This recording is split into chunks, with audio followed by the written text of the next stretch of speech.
Welcome to Block 3 of Cleared for Takeoff. These final 10 episodes are squarely focused on the investor perspective, how to think about aviation infrastructure as part of a diversified alternatives allocation, what the risks are, what the exit looks like, and why the timing of the entry matters. Today, I want to start with the portfolio construction question. If you're an institutional LP, an endowment, a pension fund, a family office, how should you think about aviation infrastructure in the context of your existing allocations? I think the starting point is recognizing what the modern alternatives allocation is trying to accomplish. LPs want diversification from public market volatility, current yield to support distributions or operating budgets, inflation protection, and capital appreciation over the investment horizon. The problem is that most conventional alternatives, core real estate, traditional infrastructure, private equity, do one or two of those things well, but rarely all four simultaneously. Aviation infrastructure does all four. Let me walk through each one. Diversification first. Aviation infrastructure returns are driven by flight activity, corporate expansion, fleet growth, and regulatory dynamics. None of those drivers are correlated with interest rate cycles, public equity valuations, or credit market conditions in any direct way. When public markets sell off because the Fed is hiking rates, corporate flight departments don't suddenly stop needing hangars. The non-correlation is genuine, non-statistical. That's rare and valuable. Current yield is the hangar lease component, the base rental income.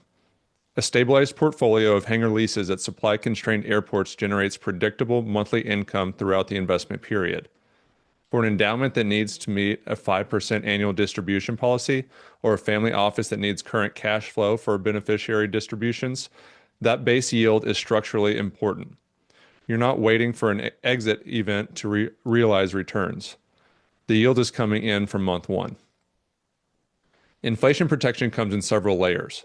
Lease escalators tied directly to CPI, fuel margin revenue that grows nominally with inflation, replacement cost of the physical assets that rise with construction cost inflation, and of course the supply-demand driven rent growth on top of all of that, which runs at 11 to 19% annually at major hubs, well above any plausible inflation rate. The inflation protection in aviation infrastructure is not dependent on a CPI clause in a lease. It's structural. And capital appreciation comes from the platform premium at exit. The cumulative effect of building or acquiring positions in supply-constrained markets, operating them to a high standard, and growing the platform through additional development and acquisition creates an asset that commands a premium multiple from institutional strategic acquirers. The Bains and Apollos of the world pay platform multiples, not sum of assets multiples. That gap between the as-is asset value and the platform value is where a significant portion of total returns comes from.